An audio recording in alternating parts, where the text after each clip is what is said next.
Hello, once again, I am Doc Rodden, and this is Horror News Radio, your official Gruesome Magazine podcast. Back with me again this week are the scariest, goriest, bloodiest co-host on the net. Tonight, for episode 477, we are reviewing Ghostbusters Afterlife, a movie we've been looking forward to for months and months and months and months and months on top of months. Oh, we are happy to be doing this one. All right, joining me tonight is award-winning filmmaker Christopher G. Moore. How you doing, sir? Who you gonna call? And they used it in the best way. All right. Ghostbusters. I'm doing good. I'm doing good. Also joining us, podcasting rock star and cosplay queen and the biggest Ghostbuster fan on the planet, Vanessa. How you doing, Vanessa? I think there's something strange in the neighborhood. It might be you. It might be Me? you. It's definitely me. Yeah. It's me. You have a taser on that? I don't have the upgraded version. No, you need to take it back. All right. Also joining us tonight is the amazing, the incredible, the fantastic Chad Hunt. How you doing, sir? Marshmallows are trying to kill me. Don't they always? Wow. In more ways than one. I know. I told you to stay away from the marshmallows, man. All right. What we're going to do tonight is we're going to start off giving our first impression of Ghostbusters Afterlife, and that will be spoiler free. So don't worry if you haven't seen the film, you can listen to that. Then we will be diving into a full discussion of the film, which we will dive into spoilers. So make sure you watch that after you've seen the film. And then we'll wrap things up with our final thoughts, our score at 1 to 5, and our favorite scene. Stick around for that. That's the fun part. Also, we hope you enjoyed not only this review, but many others that we have on the site. And if you want to help us out, it's easy and free to do. Hit the subscribe button down below. Hit the like button. Share with a friend. It will do wonders, and we thank you. And, of course, more than anything, we want your comments. So leave some comments down below. We'd love to hear them. All right, let's take a look at the card. Bing! Ghostbusters Afterlife 2021 from Sony Columbia Pictures. Available in theaters November 19th, 2021. Synopsis is: when a single mom and her 2 kids arrive in a small town, they begin to discover their connection to the original Ghostbusters and the secret legacy their grandfather left behind. Directed by Jason Reitman, written by Jason Reitman and Kenan, based on the Ghostbusters 1984 film written by Dan Aykroyd and Harold Ramis. The cast includes, but is not limited to, Mckenna Grace, Finn Wolfhard, Carrie Coon, Paul Rudd, Logan Kim, Celeste O'Connor, Bill Murray, Dan Aykroyd, Ernie Hudson, Annie Potts, J.K. Simmons, if you blink, you'll miss him, and Olivia Wilde. And you probably didn't realize that. Or maybe you did. Some people here did, and some people didn't. All right, let's dive into this. And since you went to the effort of dressing up, Vanessa, why don't you start us off? What was your first impression of Ghostbusters Afterlife? Well, I've had the opportunity to see it twice. So Nice. I have a good comparison of how I felt the first time. And my eyes immediately welled up the moment I heard that music start playing. So it's just iconic, and this film really played into that so much and used that as a way to tell the story. We've been waiting since 1989 for this kind of movie, right? And it feels like this amazing crescendo that was just so beautifully done and so worth the wait these past couple years. Damn you, COVID, for doing this to us, but it's so worth the wait to see it on the big screen and to see what Jason Reitman and Ivan Reitman have done to kind of reinvigorate this legacy of Ghostbusters in just such a relatable, kind of wholesome, but yet real way. I'll tell you now, Carrie Coon's performance was phenomenal. I did not expect that kind of emotion in this story about this family, and she really delivered that. But yeah, I loved it. I really, really loved it. There's a lot to love in this film. All right, Chad Hunt, sir, what was your first impression of Ghostbusters Afterlife? I was apprehensive, like I told you guys before. I was really, really nervous about going to see this movie, and I went in, sat down. The first 10 minutes put me at ease. about what kind of movie we were going to see. This movie has legitimate scares, laughs, it just like the first Ghostbusters. And the thing that got me the most is it has heart. You know, it's just like the first two Ghostbusters movies. It had heart. It was a lot of themes going through the movie that I picked up on, family and you know, friendships and stuff like that I really, really, really dug. And yeah, I cried like a little kid with a skint knee. Yeah. So yeah, Careful, no spoilers. No spoilers, no spoilers. But yeah, I love. Oh no! Oh, you hit your mute button. You said you loved. Oh, sorry. I said I love this movie. I really, really did. Excellent. All right, Christopher G. Moore, you're up next. What was your first impression of Ghostbusters Afterlife? Well, you know, like most people, you wonder what's going to happen, especially when they do these sort of what they call legacy sequels. And although I'm one of the people that actually enjoyed the 2016 Ghostbusters film, regardless of some of the backlash it got. But you know, I did miss that connection to the original. And I think the great thing about it is it has that connection to the original, but it also creates a whole new group of characters that you learn about and you grow to care about. And you can sort of see how they're sort of passing the proton packs to a whole new generation, you know. So you can sort of see how after this film, if they continue on, how they can sort of continue on telling stories with these new characters. And maybe we'll have, the few OG Ghostbusters showing up or helping or whatever. But I loved it. And I think more than anything, when you're creating a new story, you have to really have a great core cast of people that you learn about and you become involved with and you care about when they get in these situations. And they've done this. I mean, I have to say, like, I think definitely Carrie Coon is that as the mom character, who's like a little bit different than a mom character. She's the snarky, not as hopeful character that most parent characters are in these type of things. But you also have the Mckenna Grace character, who I think is amazing. Yeah, and I saw the film twice actually before we did this podcast. I got an hour ago before we started recording this. And just seeing her reaction and stuff and just how she plays it, and I kind of wonder if this movie had come out like in the 90s, I'm not sure they would have cast a character like that. They probably would have made it some, cutesy little Barbie type girl. And I think having her this sort of geeky, awkward character, I think for a whole new generation of people, girls or guys or whatever you're on the binary spectrum, will feel for. And here I'm a grown man, and I felt like that character. I felt like I was that character growing up.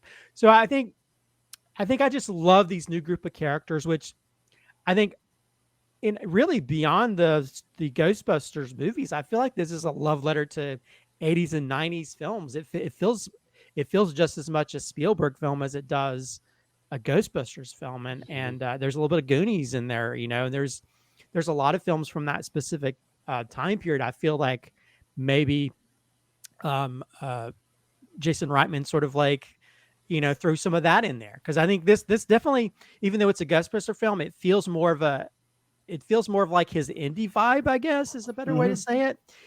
And I think the only thing I felt could be missing from it, I kind of miss the music aspect of it, because I think a lot of the music's more like indie, and I miss that. I feel like a lot of the music from the original films, I believe in magic, all that kind of stuff. Boys are back in town. The boys are back in town, or just like, well, yeah, there's like, rap. Ghostbusters rap. Yeah, there's just like so many different things I kind of miss. I think that's the only kind of missing element I kind of wanted. And, but I think other than that, I think all these people talking about like fan service, to me, this is top tier fan service. Okay. To me, this is the way to do it. And at the same time, I'm the one, I love fan service, people who hated Ready Player One. I loved every element of it. But this, I think, does it right, and this film made me cry twice. I never thought a Ghostbusters film, all types of films, would make me cry. They usually just make me laugh, and it has good scares. There was a lady next to me jumped one part, and I was like, oh, I love that. Yeah, I love that. You could hear them laughing, you could hear them crying, and hear them jumping. Not many films can have all three of those things, So I really, really enjoyed this film. Yeah, I did too. I've been looking forward to this for quite some time. You know me, I'm an easy sell on just about anything. So I was anticipating great things, and was very happy to, be rewarded for that, because I usually am not. But this was great. I think a lot of it rests on the shoulders of Mckenna Grace as Phoebe. It is the central character, and there is a lot, right? A lot of attention to her character in both what the kind of character she is, and what the character that she represents. Well, if you don't know what I'm talking about, you know what I'm talking about. And then, and she does such a damn good job. She is brilliant in this, and her jokes are so badly funny, or terrifically bad funny. Just her entire character, her mannerisms of speaking. I totally dug her character, and I liked Logan Kim as Podcast, the guy named Podcast that had his podcast. And they made a great pair. So, and we follow them for the majority of the film is following them, and I think that was such a great choice. I think that really made this film have a lot of heart, and of course there's a lot more to it than that, and we'll get into that in spoilers. But Carrie Coon was just the struggling single mom, and flawed, but in a way that you understood and you could still root for her, right? And then I thought Finn Wolfhard was fine.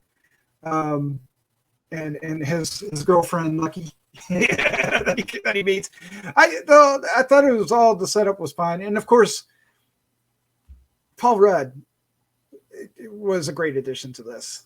And I realized the character he was representing late in the film, and that's fine. So I really enjoyed this. I thought it had such a heart and such humor, and yes, it played the scare straight, and there were a couple of scenes in there that the audience around us jumped quite a bit. And there's callbacks left and right, but the way the story's designed, they're not just callbacks, they're essential. Many of them are essential for the story, and there's a couple of them that aren't, that are just fun little things. And there's even two other related properties are thrown in here, or like cartoon characters, right? So so one more thing, and then I'll shut up. What I liked above all that was that it's a different film, right? It's not trying to be the first two films, and it steered clear of the remake. Whatever you think of it, it didn't try to recapture that lightning, right? It actually is its own film. It's its own story. It just incorporates these characters into that story.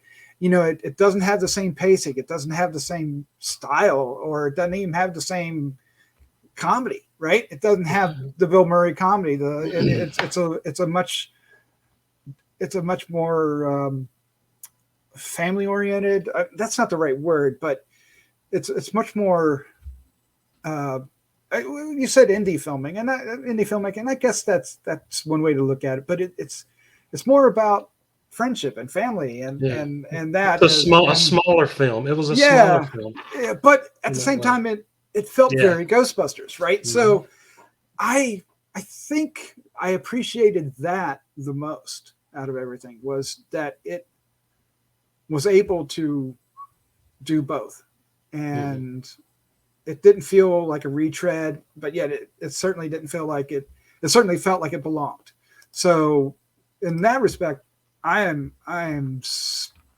extraordinarily happy with this film. It's quite brilliant.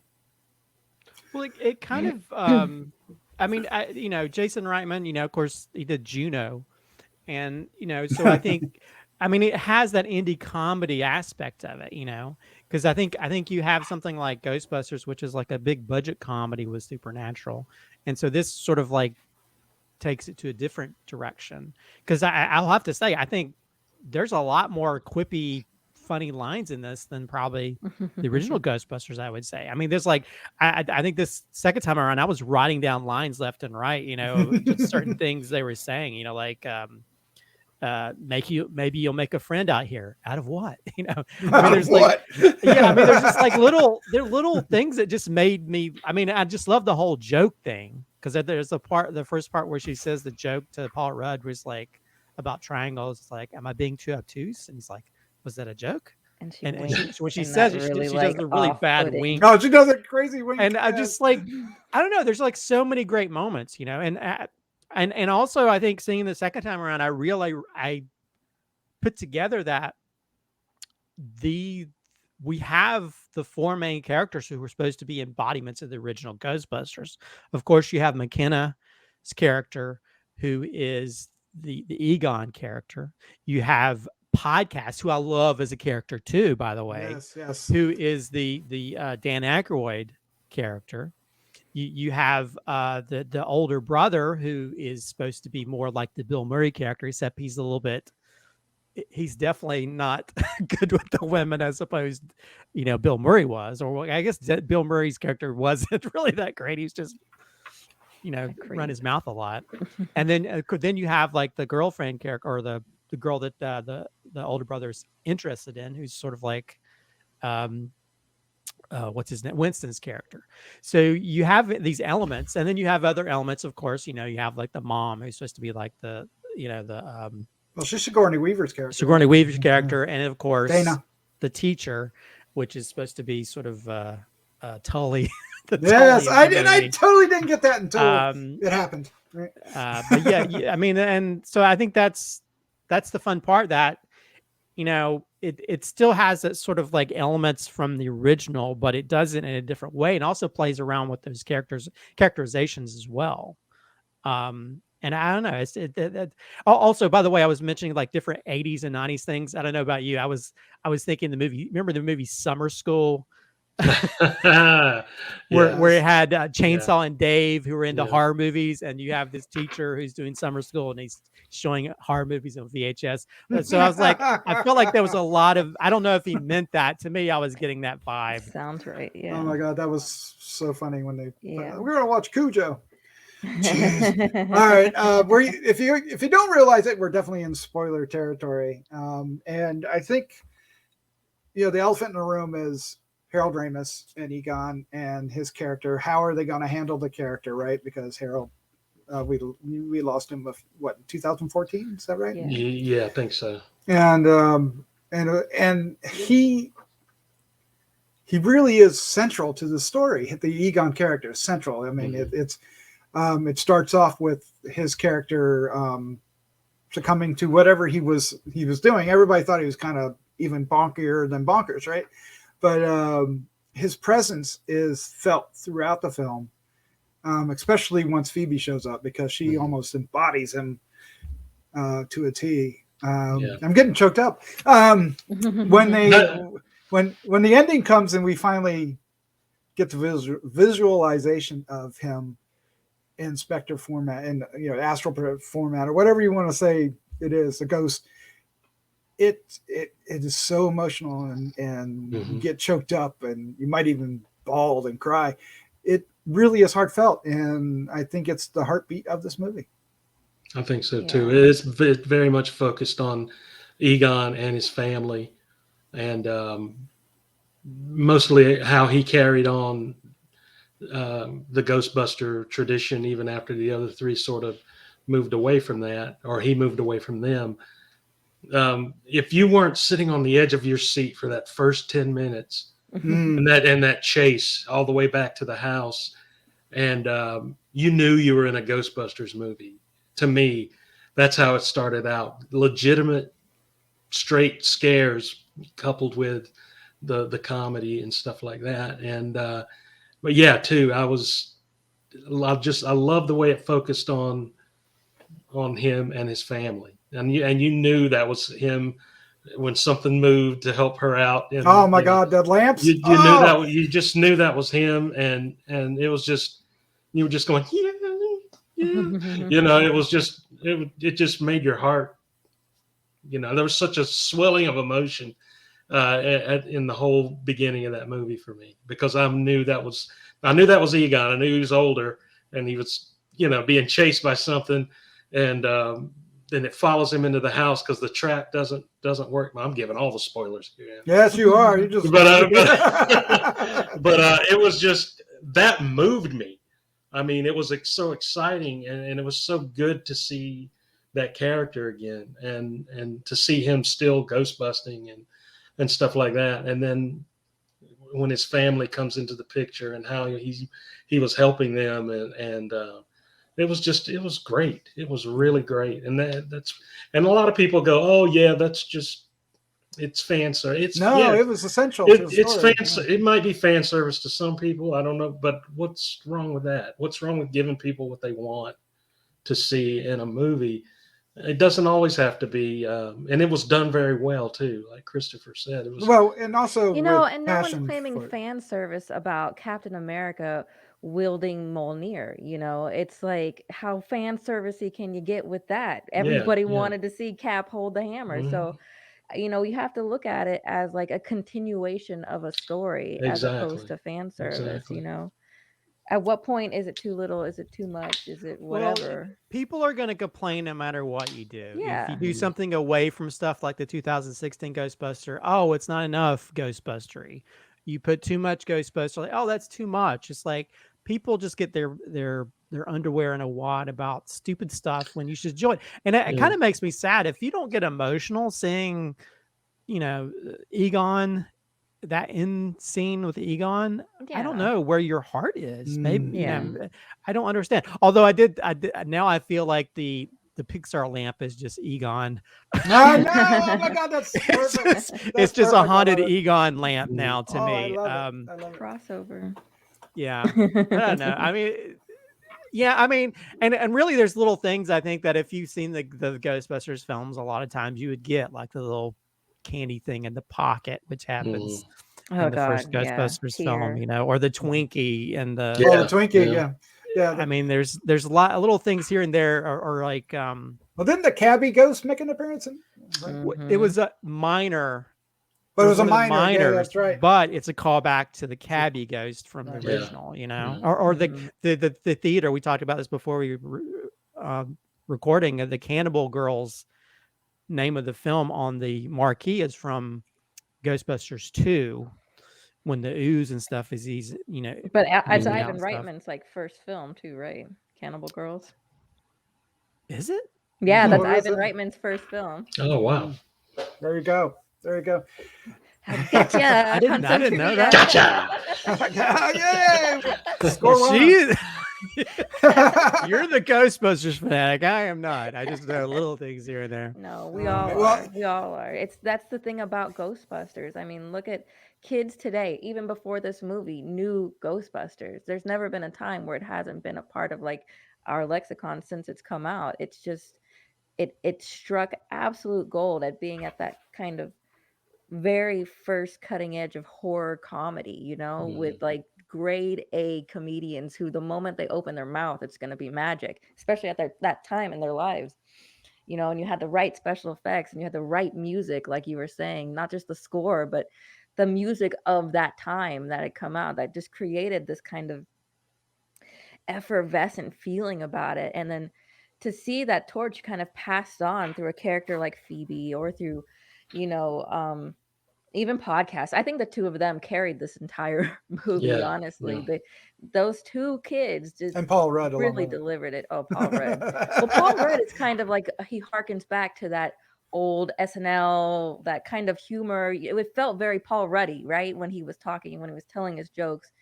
And you can pick up on that kind of like, I don't know, more like it's natural kind of humor from somebody like that, right? That it just oozes out of them in a way that's just so right. somebody pointed out that he goes to get when he goes to get the ice cream, that he's just dancing. He's got this little he's swagger dancing, going and on. I'm like, does. that's Paul Rudd. That he There does was a that when lady he in the goes theater the to second time Walmart. around was laughing at his I just know. the We way were he's like, like, Yeah. Excuse me. which kind of But then he reminds goes me to of a get little bit of Baskin Robbins, and he worked at Baskin Robbins in Iron Man. I Yeah. mean, Which in me- Ant-Man, not Ant-Man, Ant-Man. yeah. Ant-Man, which crossover. oh Yeah. man. All Well, right, that's so what these characters they seemed real. they Yeah. did. You know, Oh, they yeah. seemed down to earth, real. Like the mother's not one of those mothers who goes, "Oh, you No. kids." She was like, "No, you screwed up. This is Don't what's be going to yourself. happen." Yeah, She's that kind yeah. of mom. I Don't mean, be it was yourself. real, and it helped And you. she was worried about her daughter. She was like, Yeah, but that endears you to those characters. You know. when they're- Although I was thinking, it's like, how much damage did she do to the whole town? Oh my gosh, it was like they were It's tearing just tore everything it up. It needed a They'll be remodel, a okay. fresh coat of paint, so that was Yeah. fine. Yeah, they'll be Speaking okay. of that, I want to touch on this because we've talked about Ivan Reitman doing very down to earth kind of version of this. Very character oriented, very personal, and on a lot of different levels.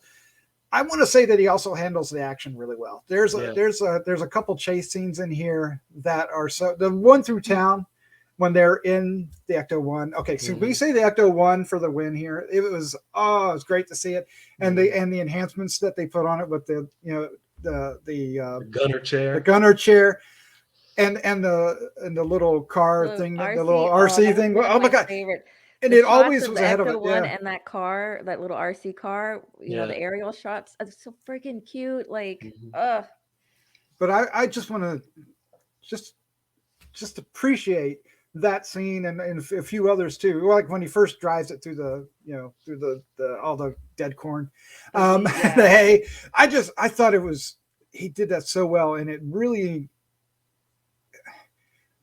it's different than driving through New York, right? But yet it had that vibe, and it was so great. It did, because the Ecto has a way of moving, right? Mm-hmm. It's got a big butt, so it just kind of wobbles around, and it makes these big turns, and it just like throws itself around, and yeah, it's true. And you get to see it. You get to see it moving like that, and even that, like, there's something about Ghostbusters. Everything they did became so iconic, right? And so Ghostbusters that when you see it again and done in that way, you're like, oh, that's it.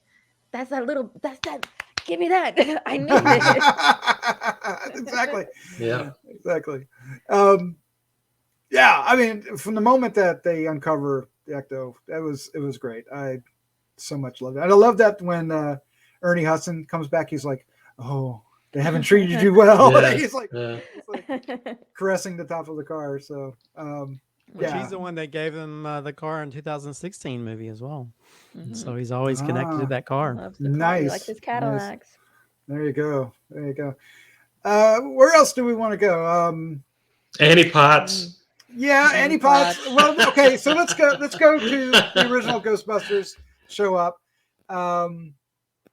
We don't get Sigourney Weaver in the main movie, but she does show up in the Stinger. And she's credited as Dana Barrett Venkman. I don't know if you guys noticed that. Yeah.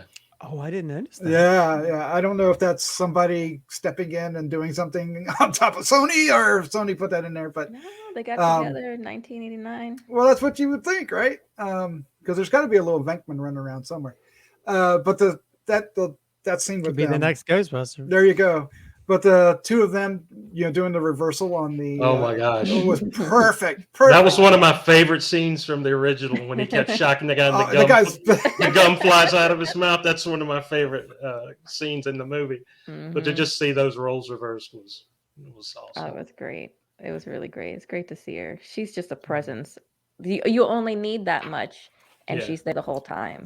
She looks great too. Although I don't know, maybe it's just my version of fan service. I kind of hope that she'd show up as one of the Ghostbusters at the end, but I wanted. I know she's never really been sort of the ghost-busting type, but I kind of hope that she would have joined them. But well, of course we see Annie Potts first, like you said. She actually shows up at the house, which is great to see her then. Yeah. So you And at the very end stinger. At the very right, end. and at the end, but you feel that it was great to have her show up at the beginning, to kind of hand the house over, because that tied it together in a very interesting, subtle way.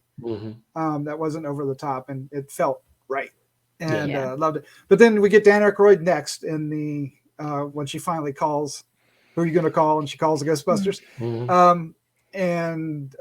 We were teased that in the trailers.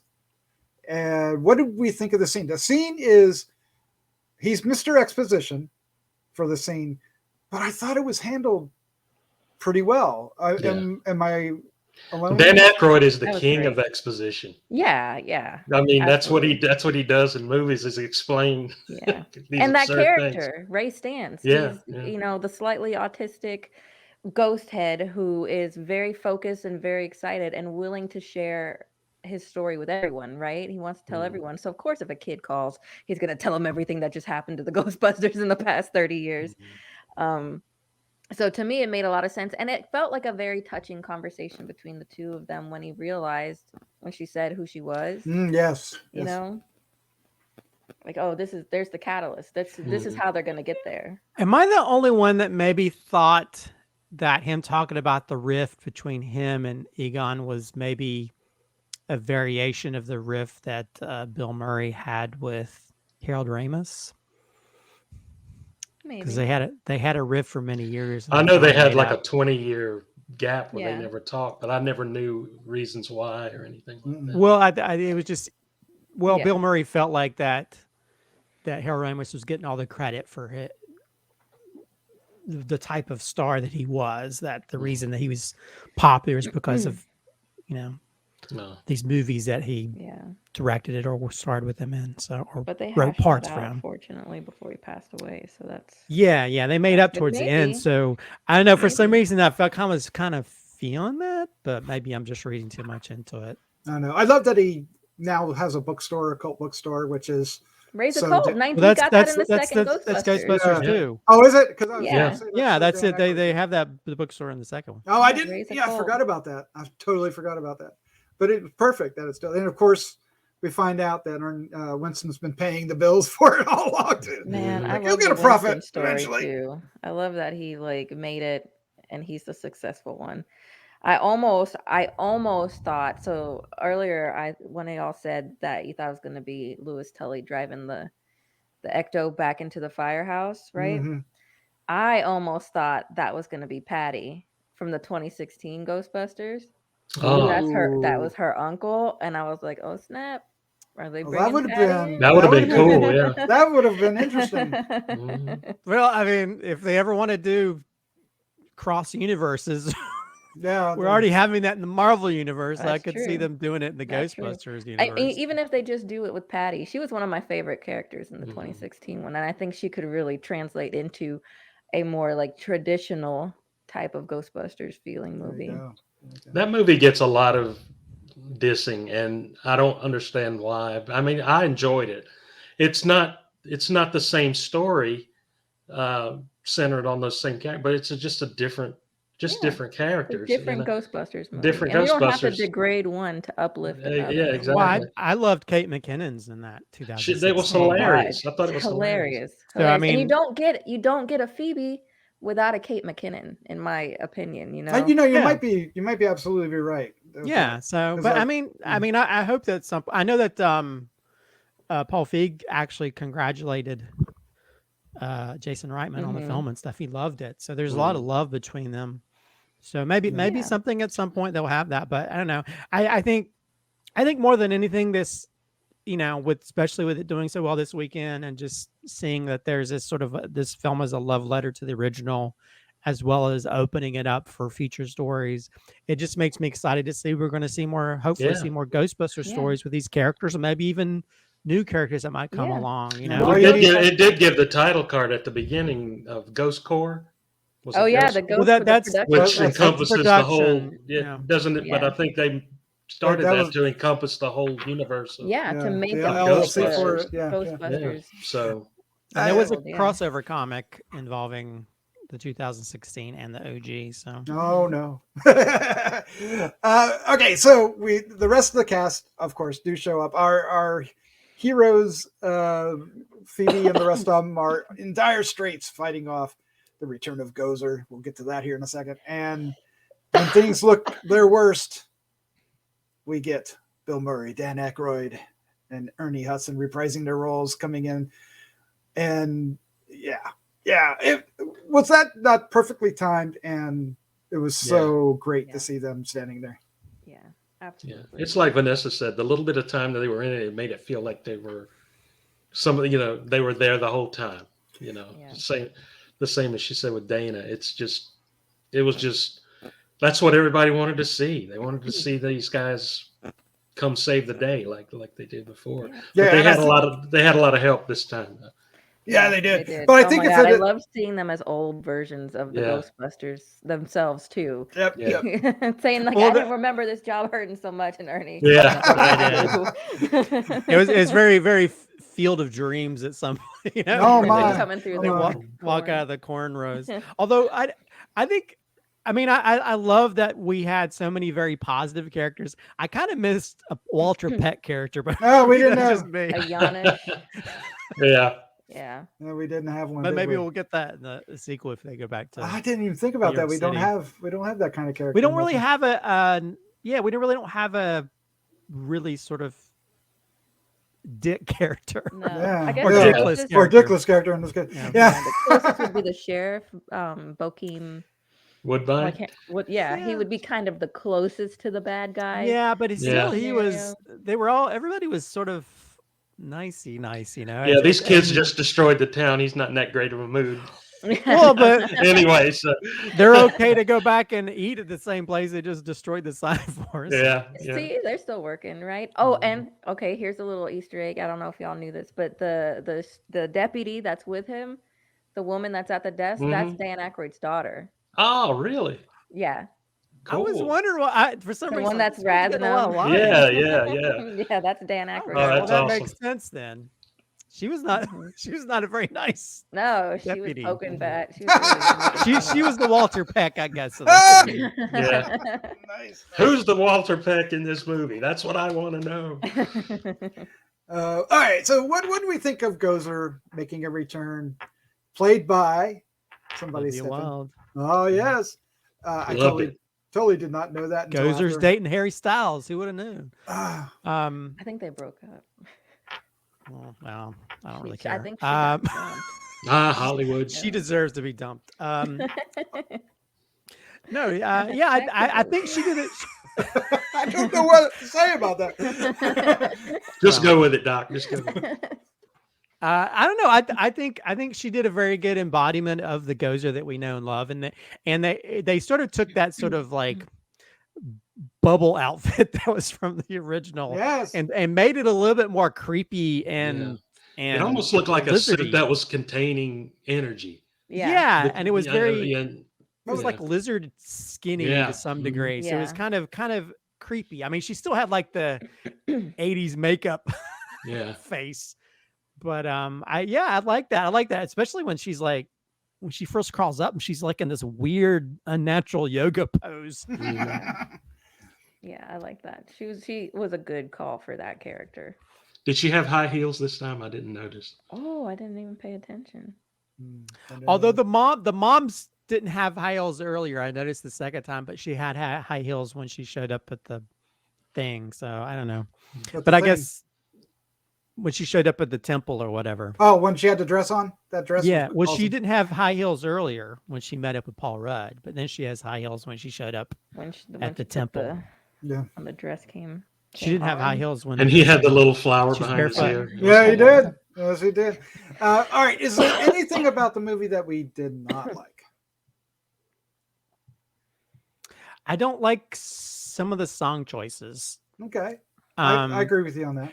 But I mean, but at the same time, I was like, Well, you got to think, Chris, back in 1980, early 80s like that kind of music was what was popular for those characters. But now you got these kids who are That's a different form of music that There's- means something I to really them, I think guess. they kind of toned it down though too, to allow the Elmer Bernstein sound to stand out, and to keep it, like we were all saying, a smaller, Mhm. more contained story. Oh, I remember we were talking not too long ago, Chris, and you were talking about how everything's become so large, so cosmic, so universal. Like it's just everything's so big, and stories need to come back to being smaller, yes, intimate, yes. more contained, and this really does that. And I think the soundtrack choice kind of aligns with that, but I cannot deny, I will 100% agree. Like I miss the I believe it's magic as everything's Yeah, I happening, don't. I like, mean, Mhm. I feel but like there that's should. just, you know. Yeah, I feel like there should have been a little bit more.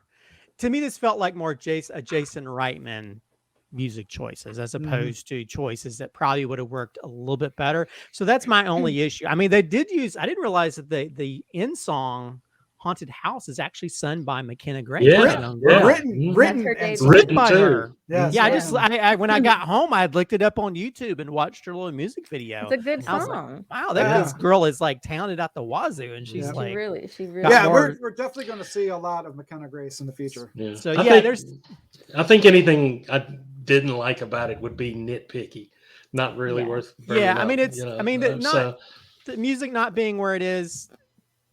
It's not going to make it totally 100% negative or anything. I think that was the only thing I kind of missed. Like I just wanted too hot to handle, too cold, too cool. I mean, Yeah. I just wanted a little bit instead of like these old timey Hey, songs. we still got or- Ghostbusters at the end. Yeah, Yeah, yeah. but Yeah. that's Ghostbusters like at the oh, end. that's like throwing Chum Hey, to the sharks. well- Like, oh, there we go. we got the right version this time around. I heard a couple Yeah, people during the movie saying that when she picked up the power pack, that she weighs 80 pounds. That thing weighs I know. 3 times as much as she does. but the sound design for cares? that was awesome. Oh, Yeah, it was. Did your man. skin, Yeah. did your skin bubble up? Yeah, it Yeah. did. When she, If I okay. had to do a minor complaint, it would be more ghosts. I wish there Mhm. had been more Oh, ghosts. that's my other thing too, because I think But when the that, whole you thing know. happened, we got like a fire ghost in the background in one scene, and we get like the eyeball Yeah. ghost or whatever. Yeah. That's from the But there- cartoons, right? And then the No, minor. No, Yeah. that's a new one. I that was thought a it new was one from- they created for the movie. It's Yeah. a new Oh, one, okay. yeah. But I kind of wish we'd gotten a lot more. I I don't know. But you got to think, okay, in the original, they were doing a job, right? They were busting ghosts at a job, and this is the bare bones. Like, what if all this was taken down to the very bare minimum of everything, of the Ghostbusters story, of having to dig it back up? So it kind of makes sense. Although There's a few, but I would have loved a ghost montage, a bigger ghost montage. Yes, Probably yes. more Oh, dead people in New York too. Well, we did get a reanimated Shandor guy. So Yeah, Evo. I think we were Evo missing Shandor. something, missing some scenes there or something. I think Although- that whole thing between. although I don't know about you guys, I was kind of shocked that we got this body ripped in half. She pulled a Terrifier. Yeah. I was like, She did. whoa. So I have one oddity that I thought was odd. It didn't really detract the story, but it made me kind of go, wait a minute. And that's the when Carrie Coon and Paul Rudd meet up and they're possessed by the dogs, right? Oh, yeah. Like so they had non-consensual but yet consensual sex. So I'm not really sure what to do with that, because Don't think about it. Yeah, Because be Well, like you the gotta kids break and it don't think down. about I it. know. It was like, what, Well, wait the a minute. original one they had Tully Yeah. and Yeah. Dana had sex. Did Yeah. they? Yeah. Yeah. That's how the ghost Keymaster gatekeeper. Well, I gatekeeper. know, That's- Think about it, Doc. Think Gate. I about it. know. Key gate. I get it. It was just so I'm just saying that it didn't take away from the film, but it made me stop it. When they met up and they were so awkward, I was like, oh. Well, at least in that respect, their human forms were kind of into each other. If you Yeah. if Yeah, you're really worried yeah. about that, worry about Yeah. Tully. Tully was more Yeah. interested in Dana than Dana was in Yeah. Tully. So And I did not want to He- see he that went out. that union. that's a scene they cut out, right? That's an extended director's cut. Bound. All right. So I don't think there's very much negative. I think we are all reaching to find that. Yeah. Although I did find it nice that they took that cut scene from Yeah, Was it they put that in there. from the earlier. Was it Yeah. the It was first from Ghostbusters, the original, Vanessa? yeah. Where she gave him the coin. The coin, was that the Yeah. from the cut from the Oh, first yeah. one? I Yeah, think there so. was a Yeah. little piece of it. It wasn't as long as that. Mm. Yeah, so I kind of like that they Mm. sort of made that more canon and incorporate that for that final. Yeah. Great Credit stingers. It Great was great. stinger. It's Both great of to Oh, see yeah. see them interact. yeah. Yeah, Yeah. it really was. Mhm. Yeah. Well, to Um, see Harold, more anytime we oh, can get more Harold Ramis. yeah, when it panned up to the sky and said for Harold, man, that's what everything I was holding Tears. back. That was it. That Yeah. was. Although Oh, I will say that end battle scene, it kind of reminded me of Rise of Skywalker a little bit, but that was the only thing I was, but that's just You being would. Star of Wars. course you fan. would. All right. Use the Herald. Use the Harold. All right, let's go ahead and wrap this up, and let's give it our final thoughts. Our I score. want that on 1 a to 5, T-shirt, by the and- way. Yes, Use the and- Herald. Use the Harold, and our Use the favorite Egon. scene. Use the Schwartz. Vanessa, you were up first. Me first. Yeah, this is like a love letter to Ghostbusters. It's a love letter to Harold Ramis and his legacy and what he did to create something that we just absolutely adore, that we knowingly for generations have passed on to children, have shared our love with. I was listening to Kevin Smith and he was like, kids are going to be in the theater with their dads and be like, why are you crying? Certain scenes. Yes. Because it's something that has just meant so much to so many of us for so long, that to see it like this in this form hits differently. It's just everything we've kind of been waiting for since 1989 to feel and experience and pick up again. And I love the idea of now having a multiverse of Ghostbusters, multiple universes that we can live in, because I would absolutely love to see an extreme Ghostbusters. It's one of the first cartoons I saw growing up, with a guy in a wheelchair that was a badass, right? He was a Ghostbuster. So to see that, brought to live action is another universe, and to see the real Ghostbusters with different actors portraying them. Like there's so many things open to us now. That I think, especially with Ghost Corps being around, that we're going to get to see and kind of keep this legacy going. And more than anything, just the legacy of that Harold Ramis created. I read something once that he said about Ghostbusters, is at its core is a story about friendship and camaraderie, and knowing that when you come together with people who you love and you trust, anything is possible. You can save the world.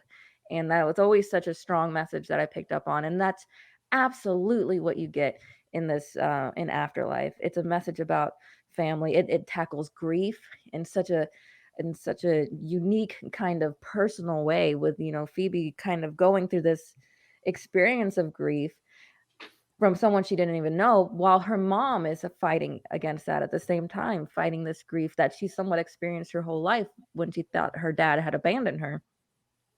It's just such a great story. Chris talks a lot about how movies are great when there's a good story and you take everything else out of it. And I think you really get a story about a family, and so timely too, to be a family that's struggling with nothing in a town that has nothing, because so many places feel like that and so many people feel like that right now. And to be able to just build on a tiny little spark of hope to have, and it kind of change everything for you. I'm just so happy that this story got to be told, and it was told in such a great way. And I loved that it's such a love letter to Harold Ramis, and I'm just so excited for what we're going to get in the future. So absolutely a 5 from me, in case you can't tell. 5, 10, 15. Can I give it all the points? It's definitely my number one. Give it movie 5 of points the for every year. time you've seen it. Yes. That's all we do. So I get 10. 10 out of 5. All right. There you go. And my favorite scene, I'm going to try not to cry. My favorite scene is after they've just saved the mom. They've taken her from being a terror dog, and they're going back to the farm, and they're in the Ecto-1, and Phoebe, is like, hold on a second, Mom. And she's coming out. She's trying to shoot the terror dog that's chasing him. And she comes back in and she's like, Phoebe, you're a, she's going to say you're a Ghostbuster, right? And everyone's just waiting for her to call her a Ghostbuster, seeing her with that pack on. And she's like, I'm a scientist. And I was like, oh, that's perfect. That's so perfect, because the emotion is there. The sentiment, we know you're a Ghostbuster, Phoebe. but for her to say, I'm a scientist, is such an Egon thing to do. And it just was like beautiful. Absolutely, absolutely. Chad, sir, you're up next. Your final thoughts, your score 1 to 5, and your favorite scene. Final thoughts are when you have a film like Ghostbusters and it's so ingrained into the people who love it, into their hearts and minds, and it's such a good feeling to see things wrap up so satisfyingly well at the end, and yet leave it in a place where it could continue on, or if it doesn't, this is fine. We have it. We have that.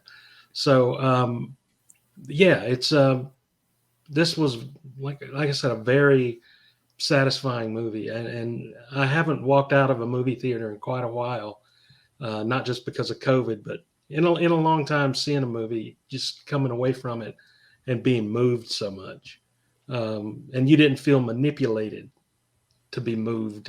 I mean, you are manipulated because they're telling a story and want you to feel a certain way, but you know what I mean. It doesn't feel forced, or it feels very natural, and it feels earned. Like, you earned that cry at the end and all that. So yeah, I'm with Vanessa on this one, a 5.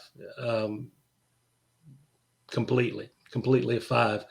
And my favorite scene, I know everybody loves the tribute to Harold at the end. Oh my God! But that first 10 minutes when you see Egon fighting for his life at the beginning, and I just can't tell you how I felt when I was so full of excitement, and I felt like I was a little kid again watching Ghostbusters, because it felt just like Ghostbusters should be.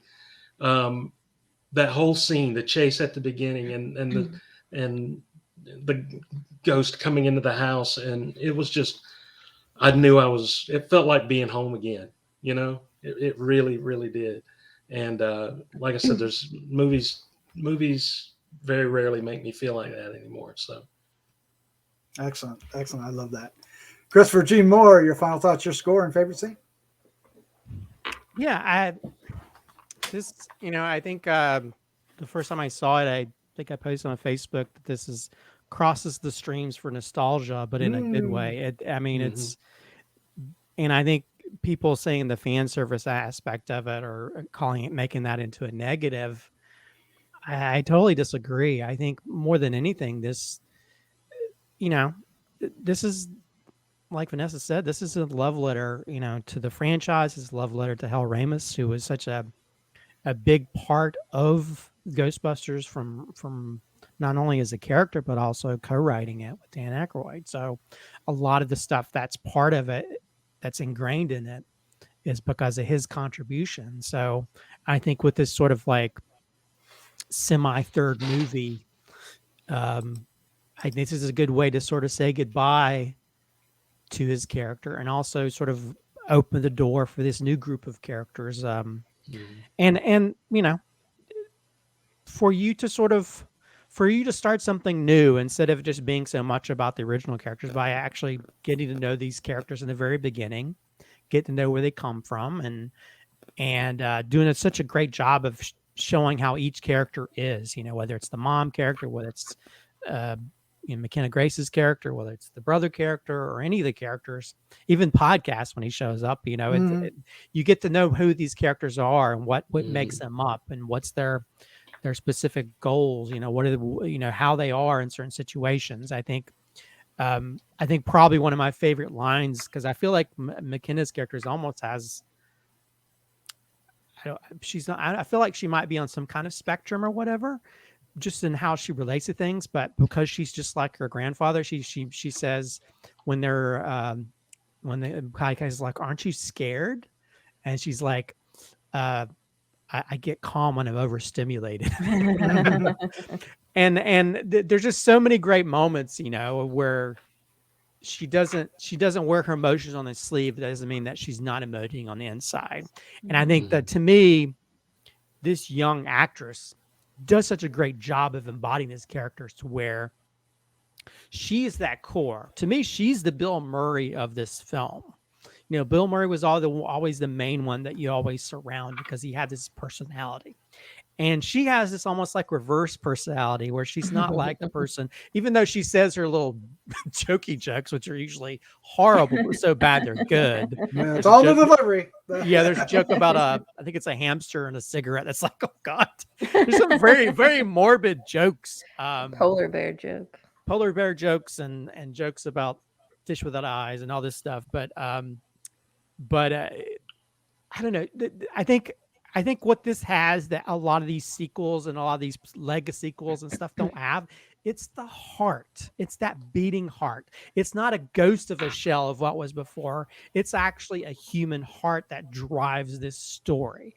And I think Jason Reitman, you know, he definitely has this sort of indie roots, and that's what it penetrates this whole storyline and how the story plays out, because you get to see these things that would, if you took the supernatural aspect of it, it would just be like a normal indie comedy where the kid's trying to hit on the girl at the local, you know, restaurant, you know, the other kid's trying to be the, you know, wants to learn at school, you know, and learns from the cool teacher, you know. I mean, there's like all these things that would fit right in into just an indie comedy, you know, like Juno or that kind of stuff.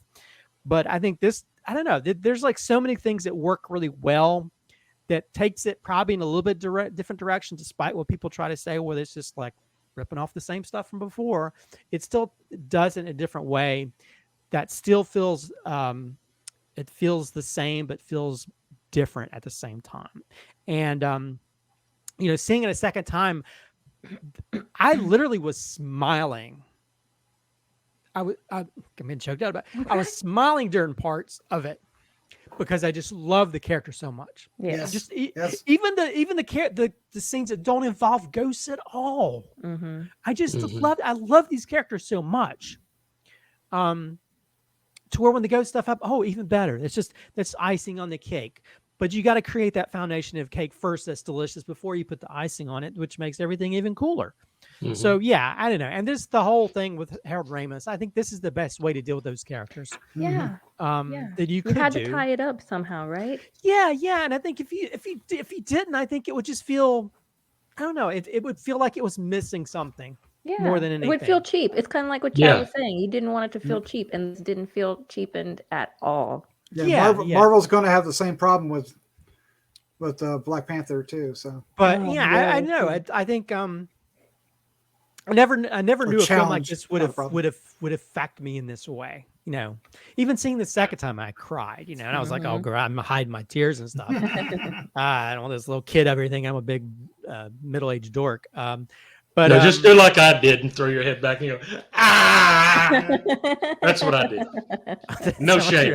It's not like you're having an attack. I might have been. I don't know. I'm scared. But anyway, let me stop. I love this film, and I think that it, like I said before, the only things I felt kind of missing from it might be some of that poppy music or even the villain character, but it doesn't have to have that, you know. That to me, that would be probably fan service for me. But it doesn't necessarily need that. It still has all these other great things that work. It still had the horror aspect of it. It still had those elements that made people jump, made people laugh, and made people cry. And there were still things I heard the first time I still laughed again hearing them. You know, and they even had a seismologist as an advisor on this film, which I saw in the credits. So I don't know, everything just works really well. I have to give it a 5 out of 5. I mean, it's absolutely. This is a true blockbuster film that has a heart to it. You know, this wasn't one of those things where they just make it just to make it. You know, Jason Reitman wrote this script before he even showed it to anybody. He'd already had this idea. He wasn't like done. We're like, hey, go write a script. No, he wrote it on his own. And he was always like, I am never touching Ghostbusters. I'm not doing it. I'm not making a Ghostbusters movie. And then this idea comes to him, and how can you not? How can you not answer the call that you've just been, you know, given at this point? Yeah, and he was on those sets. He has a small cameo in Ghostbusters 2. In Ghostbusters 2, yeah. When they're doing the Ghostbusters party, he's the kid comes up like, my dad says you're fake. which is kind of funny that he's directing it and writing this one. So Perfect. That's how you circle it, close it off, and open it up for everybody else, right? yeah. Mhm. So I'm having a hard time picking a good scene. I because know. I think there's all of it. there's so many moments that I liked, and I'm gonna. This is a weird moment. It's probably not like my favorite scene, but I just like the way the callback of it. There's a scene where she's watching the old ads on her computer, and her mom comes in. It's like, I'm going on a date with this person or whatever, with Greg or whatever. Gary. And he's like, who? Gary is like, who? And then she says, what's her line? Don't be yourself, Yes, which is the same advice she gave to her when she was going to school. And I just like that when the kid automatically becomes the parent. Yes. That she has more of a semblance of but I don't know. I just like that because her mom is no different than her. You know, she's dealing with her own issues with being sociable with people. Although I love that friendship that she has with podcasts, but then her mom is also she's kind of hopeless. You know, she's snarky, but it's getting in the way of her being hopeful about anything. You know, and I love the Paul Rudd character, which actually brings out, breaks through that wall. Because there's also a dumpster fire bit that I love that was funny too. It's like, I'm just a dumpster fire. It's like, I like dumpster fires. You should see my apartment. So I mean, I don't know. But there's like so many bits and scenes that to me are just as important as any of the big flashy visual effects or whatever. So I don't know. Sometimes the small scenes are just as important or cool as the rest of them, and that shows the mark of a good film and good storytelling.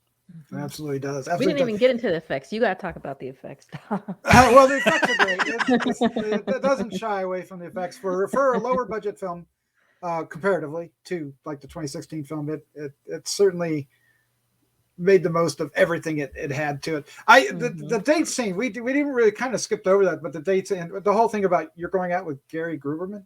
Or Gruberson. And his name is Gary Gruberson. But the whole date was fantastic. That was so awkward and everything. But yes, I absolutely love this film. It was everything I was hoping it to be. And like I said earlier, I love the fact that it's approaching the same material, even to the point that it has the same villain, but in a totally with Koza, but in an entirely different way. In a more of a heartfelt way. It has a different approach. It has a different, the pacing is entirely different. The comedy is entirely different, but yet this is very much a Ghostbusters film and everybody's fantastic in it. I really think Mckenna Grace, this really is her film. And I was looking, she already has 60 credits at her age. And just to give you a few of them, like she was for horror fans, she was young Theo in House on Haunted Hill, and she was young Sabrina in Chilling Adventures of Sabrina. She's also young Daphne in Scoob, the voice of. Oh wow! And she was young Carol in Captain Marvel. Okay, those are just small roles, but it's just like a good one. But she's young everything. But she was. And there's one more horror one. What's the other one? Tell me. Come on, it's Annabelle, the last Annabelle movie. Oh, right! Holy crap! The star of that movie, yeah. Yes. Thank you. I was totally looking over that. But yeah, she has 60 films, TV shows, little roles like that, big roles, and some. She's going to be a huge star. She's incredibly talented, and she's commands the screen at an early age. And we're going to see a lot of her. I'm really impressed with her. And I'm impressed with Jason Reitman. I think I've enjoyed his films, but I really think there's something magical about this particular film. There really is something almost existential. Is that right? For him with this, just the legacy of it. Like he's directing the property that his father did, but yet he understands it so well and brings it in and has, and he has to deal with a pretty heavy subject. underneath all this with the loss of Harold Ramis, and does it so beautifully. It's an achievement, and it's a five-star. Yeah, obviously.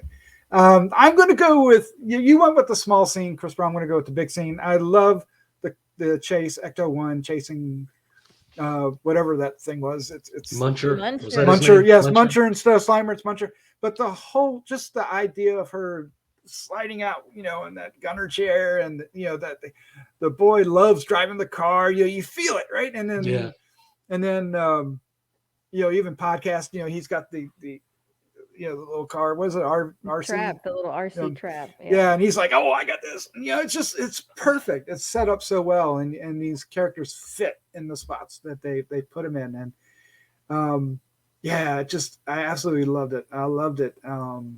That really felt very special and amazing to me. And of course, they were the first time they were working together as a team. Well, it is the first one. The first movie is a lot about teamwork.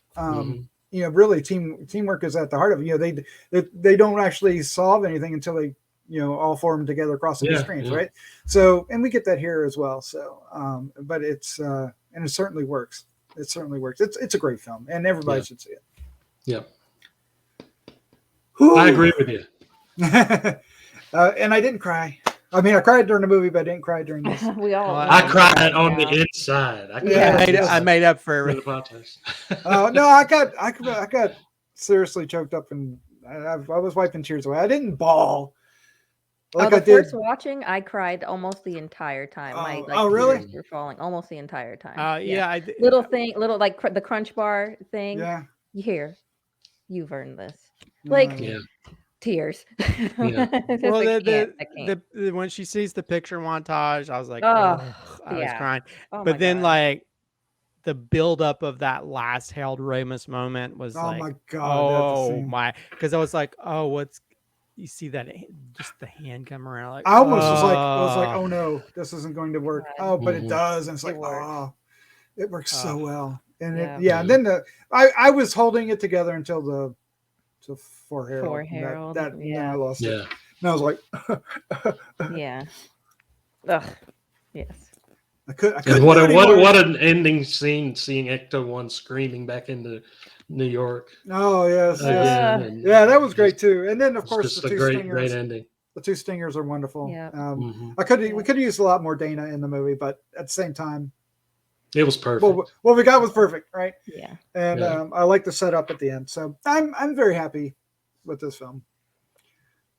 Very happy. Me too. All right, Chad, thank you for joining us. I'm glad you could make it for this one. Thank you guys again for having me on. I really like being here. So thank you. Got to have you back. And Christopher, Vanessa, of course, thank you for joining me. Oh, wow. Well, I mean, this is the best type of film to talk about on this podcast. We've talked about it for an hour and 7 minutes, of course. I hope you all enjoyed us rambling about this for an hour of your time. Go see it. Go see it. Now go see it. And stay through the credits. Hopefully they already saw it because we just spoiled the shit out of it. All right, guys, let's get out of here and let's say good night. Who's gonna call? Good night.